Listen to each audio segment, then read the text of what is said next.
So hi fam, welcome back to the another video of Drifter Techie. और guys आज के इस video में हम लोग बात करने वाले कुछ ऐसी 5 कार्स हैं जो कि 2022 में डिसकंटिन्यू हो सकती हैं कंपनीज की तरफ से। अब उनके रीज़न काफ़ी सारे हैं। सबसे पहला रीज़न तो यह है कि गाइज इन कार्स में अपडेट नहीं आ रहा, या जिनमें अपडेट आ रहा है उनकी सेल्स नहीं हो रही। तो इन शॉर्ट निचोड़ यही निकलता है हर चीज़ का कि इन कार्स की जो सेल्स है वो बहुत ज़्यादा कम है। इस वजह से कंपनी हो सकता है इनको डिसकंटिन्यू कर दे। और इस लिस्ट में जो हमारा सबसे पहली कार है वो है एस-क्रॉस, जो कि ऑलरेडी डिसकंटिन्यू हो चुकी है। सो वीडियो में ज़्यादा टाइम वेस्ट नहीं करेंगे, इंट्रो पे सीधे चलते हैं वीडियो की तरफ। तो गाइस वीडियो में आगे बढ़ते हैं और हमारे पास यहाँ पे फर्स्ट नंबर पे एक ऐसी कार है जो ऑलरेडी डिसकंटिन्यू हो चुकी है। सो वो है मारुति सुजुकी के नेक्सा लाइनअप की एस-क्रॉस। अब अगर देखा जाए तो ये मेरे को पर्सनली मारुति सुजुकी की सबसे ज़्यादा अच्छी और सबसे ज़्यादा प्रीमियम कार यही लगती थी, बट अनफॉर्चुनेटली कार डिसकंटिन्यू हो गई। अब उसके रीजंस मैं आपको बताता हूँ। तो सबसे पहला फैक्टर ये था कि जब इस कार BS6 नॉर्म्स आए थे तो उसके बाद जब इसको जो फेसलिफ्ट मिला था तो तब इसका जो डीजल इंजन था वो बंद हो गया था। तो ये जो कार था ये मारुति सुजुकी का एक ऐसा प्रोडक्ट था जो मुझे पर्सनली बहुत पसंद था। तो पहले इसमें फिर उसके जब डीजल इंजन इसका डिसकंटिन्यू हो गया तो उसके बाद में फिर इसका आया पेट्रोल इंजन, जो कि 1.5 लीटर का पेट्रोल में ही आती थी और जो कि प्रोड्यूस करती थी 105 PS की पावर और 138 न्यूटन मीटर्स का टॉर्क। ठीक है, और ये आती थी 4 स्पीड ऑटोमेटिक और 5 स्पीड मैनुअल ट्रांसमिशन के साथ। और इसकी प्राइस शुरू हो जाती थी कोई 8.95 लाख रुपये से लेकर 12.92 लाख रुपीज़ तक। अब इसका जो सेल्स कम थी उसका रीज़न मुझे भी नहीं पता कि एक्चुअली क्या रीज़न था, क्योंकि अगर देखा जाए तो कार की माइलेज भी अच्छी, उतनी ज़्यादा मारुति सुजुकी के हिसाब से उतनी ज़्यादा बहुत ज़्यादा तो नहीं थी, बट उतनी ज़्यादा गंदी और बुरी माइलेज भी नहीं थी। ये कार एक बहुत बढ़िया प्रोडक्ट था, बट पता नहीं क्यों इंडियन मार्केट में इसको इतना ज़्यादा पसंद नहीं किया गया और सेल्स कम होती हैं। अब जितने मर्जी आपको फैक्टर्स बता लूँ तो अनफॉर्चुनेटली निचोड़ उसका यही निकलता है कि इस कार की सेल्स बहुत ज़्यादा कम हो रही थी, उतनी सेल्स नहीं हो पा रही थी। सो इस वजह से कंपनी ने इसको डिसकंटिन्यू करना ही ज़्यादा बेटर समझा। ठीक है, तो हमारे पास यहाँ पे सेकंड नंबर पे आती है निसान की किक्स। अब यार ये जो किक्स जब आई थी तो कंपनी ने तो बहुत उम्मीद के साथ लॉन्च करी थी कि मचाएगी कार, बट नहीं मचा पाई मार्केट में। तो देखो यार स्ट्रेट सी बात है, ये प्रोडक्ट ओल्ड है निसान का, काफ़ी ज़्यादा ओल्ड प्रोडक्ट है। जब से ये लॉन्च हुई है तब से इसको ना उतने ज़्यादा फेसलिफ्ट भी नहीं मिले, उतने ज़्यादा इस कार में चेंजेस भी नहीं किए हुए। और मार्केट में जब आपके पास ज़्यादा बेटर ऑप्शंस अवेलेबल हैं तो कोई ऑब्वियसली क्यों लेगा निसान किक्स।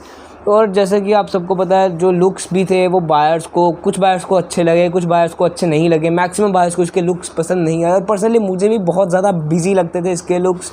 ठीक है, और जो इसका पेट्रोल इंजन, जो पेट्रोल ऑप्शन जो था, इसका जो पेट्रोल इंजन आता था वो बहुत ज़्यादा ओवर प्राइस था, कुछ 17 लाख रुपये तक का जाता था वो। ठीक है, और निसान का भविष्य आप सबको पता है वैसे ही है जैसे इंस्टाग्राम पे लिपसिंग करने वाले इन्फ्लुएंसर्स और रीलर्स का करियर है, बिल्कुल वैसा निसान का भविष्य इंडिया में कभी भी ख़त्म हो सकता है भाई, मतलब कि कभी भी कंपनी बंद हो सकती है। So I crack the joke well. तो वो एक रीज़न है। तो अब कुछ बात कर लेते हैं इसके उन फैक्टर्स के बारे में कि अब ये कार इंडिया में डिसकंटिन्यू क्यों नहीं होनी चाहिए। देखो उसका एस-क्रॉस का मैंने इसलिए नहीं बताया क्योंकि वो ऑलरेडी डिसकंटिन्यू हो चुकी है। अब ये अभी मार्केट में है तो इसकी बात कर लेते हैं कि अब क्या फैक्टर्स हैं या क्या रीज़न है जो ये कार अभी इंडिया में डिसकंटिन्यू नहीं होनी चाहिए। तो सबसे पहला रीज़न, इसका 1.3 लीटर का जो टर्बो इंजन आता है वो बहुत ज़्यादा बढ़िया इंजन है, बहुत रिफाइंड है। 156 bhp की पावर जनरेट करता है, 254 न्यूटन मीटर्स का टॉर्क जनरेट करता है और 0 to 100 जाती है सिर्फ और सिर्फ 10.5 सेकेंड्स में। बिल्ड क्वालिटी कार की काफ़ी ज़्यादा सॉलिड है, राइड एंड हैंडलिंग क्वालिटी भी बहुत ज़्यादा एडोरेबल है कार की। थर्ड नंबर पे हमारे पास आती है सिटोयन C5 एयरक्रॉस। अब भाई इस कार को मुझे नहीं लगता कि जो लोग कार्स में इतने ज़्यादा नहीं है ना, जिनको इतनी ज़्यादा नॉलेज नहीं है, उन्होंने इस ब्रांड का नाम तक सुना होगा, उनको पता भी होगा कि सिटोयन नाम का कोई ब्रांड है इंडिया में जिसकी C5 एयरक्रॉस नाम की कोई कार इंडिया में है। क्योंकि भाई जिस प्राइस भी एक कार आती है उस प्राइस पर आपको फॉर्च्यूनर मिल जाती है, ग्लॉस्टर मिल जाती है और फिर ऑब्वियस सी बात है। और कार का साइज़ भी उतना ज़्यादा फॉर्च्यूनर जितना बड़ा नहीं है, छोटा साइज़ है। अब भाई देखो इस कार का क्या है, मैं इस कार के बारे में ऑनेस्टली बता रहा हूँ, इस कार के बारे में मेरे पास बोलने के लिए शब्द नहीं है। जब से ये कार आई है आज तक ये कार बेस्ट सेलिंग कार्स की लिस्ट में नहीं आई। हर बार ये कार ली सेलिंग कार्स की जो लिस्ट है उसमें पड़ी रहती है, मतलब कि जो बायर्स है उसको अट्रैक्ट नहीं कर पाई कार। और इसके लुक्स एक बहुत बड़ा फैक्टर है, कुछ बायर्स को अच्छा लगता है, कुछ को नहीं अच्छा लगा। मुझे पर्सनली बिल्कुल भी इसके लुक्स बिल्कुल पसंद नहीं भाई, पता नहीं क्यों। कार ओवर प्राइस भी बहुत ज़्यादा है क्योंकि ये कार इंडिया में मैन्युफैक्चर नहीं होती, इंडिया में इसकी असेंबली नहीं होती है, ये कार डायरेक्ट इंपोर्ट की जाती है। 30 लाख से ज़्यादा का इसका बेस मॉडल आता है, 30 लाख से ज़्यादा आपको स्पेंड करने पड़ेंगे इसका बेस मॉडल ख़रीदने के लिए। जो कि इतने ज़्यादा जिसमें फ़ीचर्स भी लैक करते हैं। और इसका जो टॉप है ना वो भी उतना फ़ीचर रिच नहीं है, वो भी फ़ीचर्स को कहीं ना कहीं लैक करता है।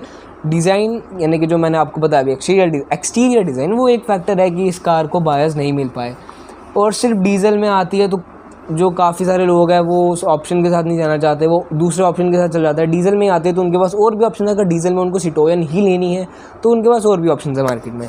अब उन फैक्टर्स की बात करते हैं कि ये कार क्यों डिसकंटिन्यू नहीं होनी चाहिए। सो सबसे पहला फैक्टर है इसका कंफर्ट।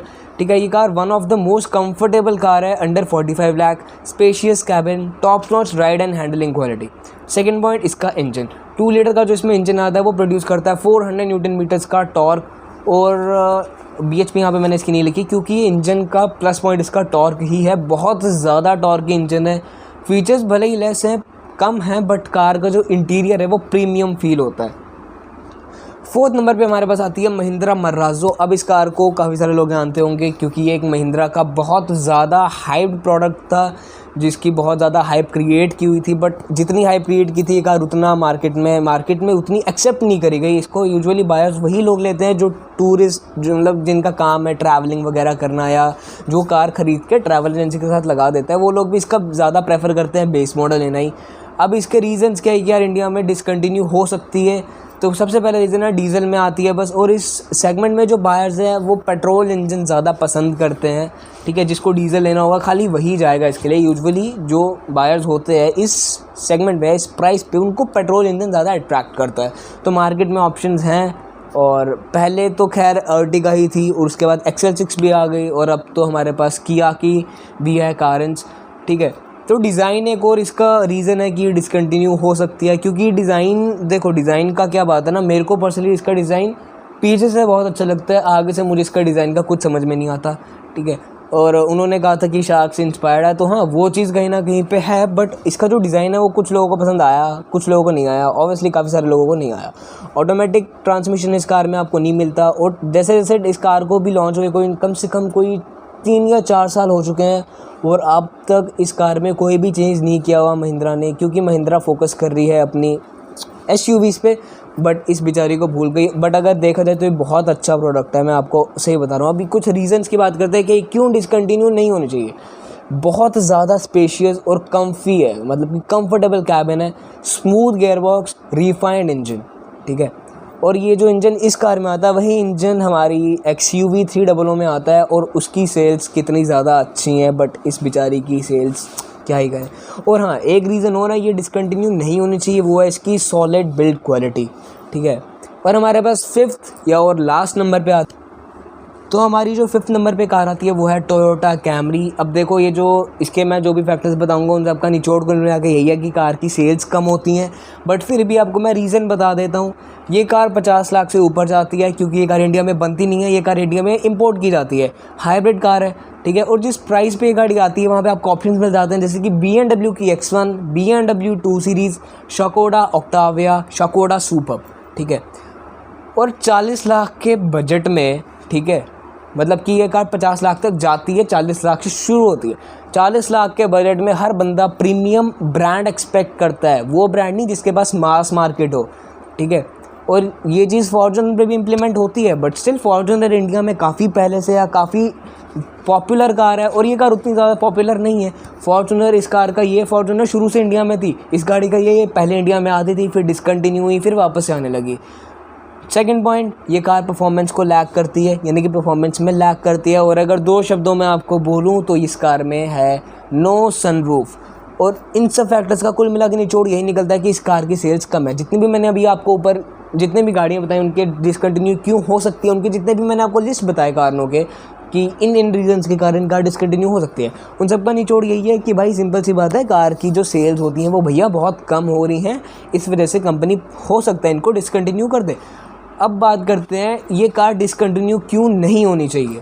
देखो, सेगमेंट के हिसाब से ये कार माइलेज फ्रेंडली है, हाइब्रिड कार है, और इसका जो CVT ट्रांसमिशन है वो बहुत ज़्यादा स्मूथ है, लग्जूरियस भी है गाड़ी। और लग्जरी कार्स के हिसाब से उतनी ज़्यादा जितनी मेंटेनेंस लग्जरी कार्स की होती है उतनी इसकी नहीं है। दो मेंटेनेंस इसकी भी है, ज़्यादा ही है, बट जितनी लग्जरी कार्स की होती है इसकी मेंटेनेंस उतनी ज़्यादा हाई नहीं है।